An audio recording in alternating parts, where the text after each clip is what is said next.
தந்தி தொலைக்காட்சி நேயர்களுக்கு வணக்கம். நல்லதை சொல்வோம், நல்லதை செய்வோம், நல்லதே நடக்கும். ஒரு வாழ்க்கையில் நல்லது நடக்க வேண்டும் என்று சொன்னால் நல்லதை சொல்ல வேண்டும், நல்லதை செய்ய வேண்டும். அந்த அடிப்படையில் இன்றைக்கு 11/3/2016 வெள்ளிக்கிழமை ரேவதி நட்சத்திரம் இரவு 6:56 வரை, பிறகு அசுவதி நட்சத்திரம். இன்றைக்கு நான் உங்களுக்கு சொல்ல இருக்கிற நல்ல கருத்து கேட்டை நட்சத்திரம் என்பது பற்றி சொல்ல போறேன். சில பேர் சொல்லுவாங்க, கேட்ட நட்சத்திரம் இது கொழுந்தனுக்கு ஆகாது அப்படிம்பாங்க. ஒருத்தனார் இடத்துல கல்யாணம் ஆகணும் அப்படிம்பாங்க. கேட்ட இடத்துல தட்டும் அப்படிம்பாங்க. கேட்டவர்களை அடித்து விடும்பாங்க. கேட்ட நட்சத்திரத்தில் பிறந்த ஒருத்தருக்கு திருமணம்னு பேச போறவங்களுக்கெல்லாம் அந்த தோஷம் பாதிக்கும் அப்படின்னு சொல்லி ஒரு சில கிராமப்புறங்கள்ல சொல்றாங்க. கேட்ட கோட்டை கட்டும் அப்படின்னு ஒரு பழமொழி, கேட்ட கோட்டை விட்டுரும் அப்படின்னு ஒரு பழமொழி. இப்படி எல்லாம் இருந்தா இந்த கேட்ட நட்சத்திரத்தில் இருக்கிறவங்களுக்கு எப்படித்தான் வாழ்க்கை அமையும்? பழைய காலத்துல ஒரு அற்புதமான பாட்டு இருக்கு. கேட்டையில பிறந்தால் அவர்களுடைய குணம் எப்படின்னு ஒரு அழகான பாடல். அதை நீங்க தெரிஞ்சுக்கணும். கேட்டை எனும் விண்மீனில் பிறந்த மாந்தர் கீர்த்தியுள்ளார், பிறர் பேச்சை ஏற்றுக்கொள்வார்.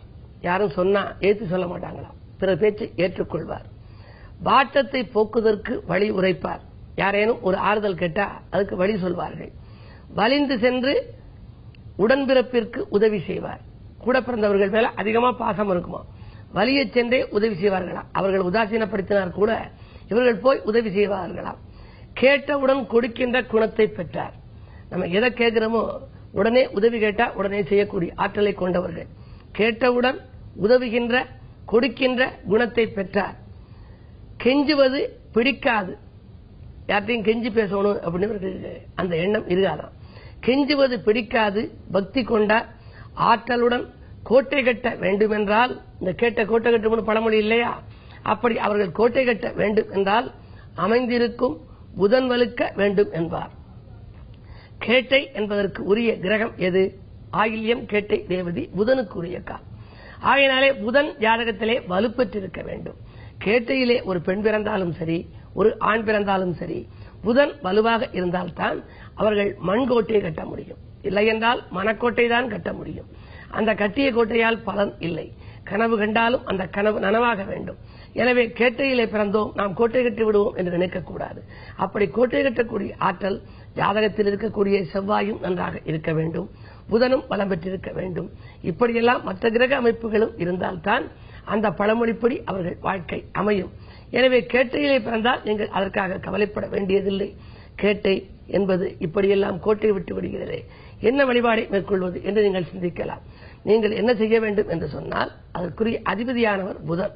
புதனுக்குரிய தெய்வம் எது என்றால் விஷ்ணு. விஷ்ணுவுக்கு 3 கோலங்கள் உண்டு. ஒன்று நின்ற கோலம், ஒன்று அமர்ந்த கோலம், ஒன்று படுத்த கோலம். இதிலே நின்ற கோலத்திலே உள்ள விஷ்ணு இருக்கிறாரே, திருப்பதி வெங்கடாஜலபதி போன்ற நின்ற கோலத்து பெருமாள் உப்பிலிப்பன் கோவிலிலே எல்லாம் இருக்கிறது. அப்படி நின்ற கோலத்து பெருமாளுக்கு யோக பலம் பெற்ற நாளில் சென்று நீங்கள் சிறப்பு வழிபாடுகளை மேற்கொண்டால் உங்களுடைய வாழ்க்கையில் நீங்கள் கோட்டை கட்டி குடியேறும் அமைப்பும் உண்டு. கோலாகலமாக வாழ்க்கையை அமைத்துக் கொள்ளும் வாய்ப்பும் உருவாகும் என்ற கருத்தை தெரிவித்து இன்றைய ராசி பலன்களை இப்பொழுது உங்களுக்கு வழங்கப் போகின்றேன். மேசராசி நேயர்களே, பொறுப்புகள் சொல்வதை தவிர்க்க வேண்டிய நாள். இன்றைக்கு போன் மூலம் வரும் தகவல் உங்களுக்கு செலவுகளை செய்ய வைக்கும். இன்றைக்கு 8லே செவ்வாய் சனி சேர்க்கை, அஷ்டமத்து செவ்வாயின் ஆதிக்கம் கூடுதலாக இருப்பதால் நீங்கள் எதிர்பார்த்த தொகை உங்களுக்கு வருவதில் தாமதம் ஏற்படும். விரயங்கள் கூடுதலாக இருக்கும். சலுகைகள் கிடைப்பதிலும் தாமதம் ஏற்படும். குழந்தைகளாலும் விரயம், குடும்ப உறுப்பினர்களாலும் விரயம் என்ற நிலை உருவாகும். யாருக்கேனும் பொறுப்பு சொல்லி பணம் வாங்கி கொடுத்திருந்தால் அதனால் சிக்கல்களும் உருவாகலாம். எச்சரிக்கையோடு இருப்பதுதான் நல்லது.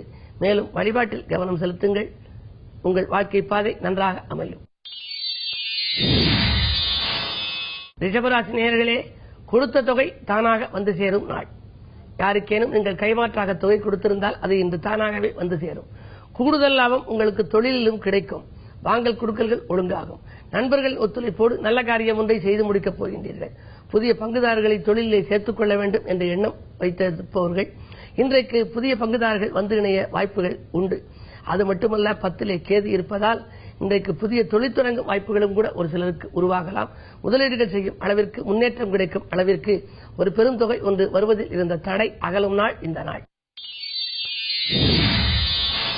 மிதுனராசி நேயர்களே, உங்களுக்கெல்லாம் எதிர்பார்ப்புகள் நிறைவேறும் நாள். ஏதேனும் ஒரு தொழிலை தொடங்க வேண்டும் என்ற எண்ணம் இருந்தால் அந்த எண்ணம் கைகூடும். புதிய ஒப்பந்தங்கள் வந்து சேரும். நட்பு வட்டம் விரியும். பிள்ளைகளாலும் உங்களுக்கு நல்ல பலன்கள் கிடைக்கலாம். எதிரிகள் விலகும் நாள் இந்த நாள். கடகராசி நேயர்களே, உங்களுக்கெல்லாம் உடன்பிறப்புகள் வழியே ஒத்துழைப்பு கிடைத்து மகிழும் நாள். உற்றார் உறவினர்கள் உங்கள் பணிக்கு உறுதுணையாக இருப்பார்கள். உயர் அதிகாரிகளாலும் உங்களுக்கு நன்மைகள் கிடைக்கும். உத்தியோகத்தில் இருப்பவர்கள் மேலதிகாரிகளின் ஆதரவோடு நல்ல வாய்ப்புகளை பெற்றுக் கொள்வார்கள். சக பணியாளர்களின் ஒத்துழைப்பும் உங்களுக்கு உண்டு. சொன்ன வாக்கை நிறைவேற்றுகின்ற நாளாக இந்த நாள் அமையப் போகிறது. சிம்மராசி நேயர்களே, உங்களுக்கு சந்திராஷ்டமம். எனவே எதை செய்தாலும் கொஞ்சம் யோசித்து செய்ய வேண்டும். விரயங்கள் கூடுதலாக இருக்கும். செய்தொழிலில் திடீர் மாற்றங்களை செய்ய நினைப்பீர்கள். பயணங்களை கூட மாற்றி அமைத்துக் கொள்வதுதான் நல்லது. அருகில் இருப்பவர்களை அனுசரித்து சென்றால்தான் ஆதாயம் உண்டு. கன்னிராசி நேயர்களே, அரசியல்வாதிகளால் அனுகூலம் கிடைக்கும் நாள். அயல்நாட்டிலிருந்து கூட உங்களுக்கு அனுகூல தகவல்கள் வந்து சேரலாம். எதிர்பாராத தனவரவும் உண்டு. 3 சனி செவ்வாய் சேர்க்கை. முன்னேற்றத்தை ஏற்படுமோ என்று நீங்கள் கவலைப்பட வேண்டாம். 6ஆம் இடத்திலும் சூரியன் புதன் இருக்கிறார். மறைந்த புதனால் நிறைந்த தனலாபம் உங்களுக்கு கிடைக்கும். 6க்கு அதிபதியும் அந்த சனி 3இல் இருக்கின்றார். விபரீத ராஜயோக அடிப்படையில் திட்டமிடாது செய்த காரியங்களிலும் உங்களுக்கு வெற்றி கிடைக்கும். எனவே திடீர் பயணங்கள் தித்திக்க வைக்கும். திரவிய லாபம் தானாக வந்து சேரும்.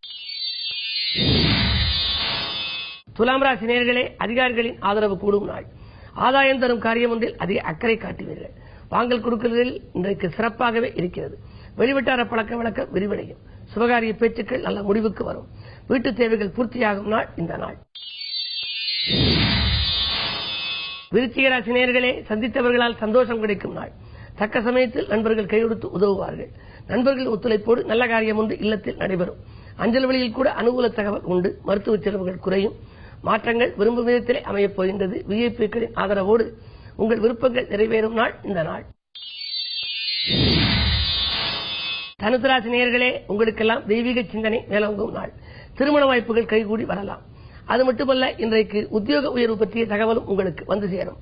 9ஆம் இடத்திலே குரு ராகுவோடு இருக்கின்றார். பயணங்களால் பலன் கிடைக்கும். வாகன மாற்றம் செய்ய முன்வருவீர்கள். இந்த நாளை இனிய நாளாக அமைத்துக் கொள்ள அம்பிகை வழிபாட்டில் ஆர்வம் காட்டுங்கள்.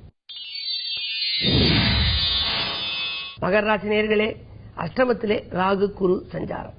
அஷ்டமத்திலே குரு சஞ்சரிக்கின்ற பொழுது அலைச்சல் அதிகரிக்கும். ஆதாயம் கிடைப்பது குறைவாகவே இருக்கும். அரசு வழியில் கூட உங்களுக்கு சில எதிர்ப்புகள் வந்து சேரலாம். அந்நிய இனத்தார் மதத்தாரின் ஒத்துழைப்போடு எண்ணிய காரியத்தை மாலை நேரத்தில் செய்து முடிப்பீர்கள். கும்பராசி நேயர்களே, கூட்டுக்கிரக யோகத்தால் இன்று வீட்டில் நல்ல காரியம் நடைபெறும் நாள். உறவினர்களின் சந்திப்பும் உண்டு. உள்ளமகிழும் சம்பவங்கள் இல்லத்தில் நடைபெறும். கல்யாண கனவுகள் நனவாகலாம். சொத்து சேர்க்கைக்கும் அஸ்திவாரம் இடுவீர்கள். லாபம் எதிர்பார்த்தபடியே வந்து சேரும். மீனராசி நேயர்களே, உங்களுக்கெல்லாம் விரயங்களிலிருந்து விடுபட விழிப்புணர்ச்சி அதிகம் தேவைப்படும் நாள். வீட்டு தேவைகள் அதிகரிக்கும். கைமாற்றாக வாங்கும் சூழ்நிலை கூட ஒரு சிலருக்கு ஏற்படலாம். ஆலய வழிபாட்டில் ஆர்வம் காட்டுங்கள். புதிய முயற்சிகளை ஓரிரு நாட்கள் தள்ளி வைப்பதுதான் நல்லது. இன்றைக்கு செவ்வாய் சனி சேர்க்கை 9இல் இருப்பதால் பெற்றோர் வழியில் கொஞ்சம் பிரச்சனைகள் ஏற்படலாம். அதை சமாளிக்க மாற்றால் உங்களுக்கு இருந்தாலும் கூட பொறுமையை கடைபிடித்தால் பெருமை வந்து சேரும். மேலும் விவரங்கள் அறிய தினத்தந்தி படியுங்கள்.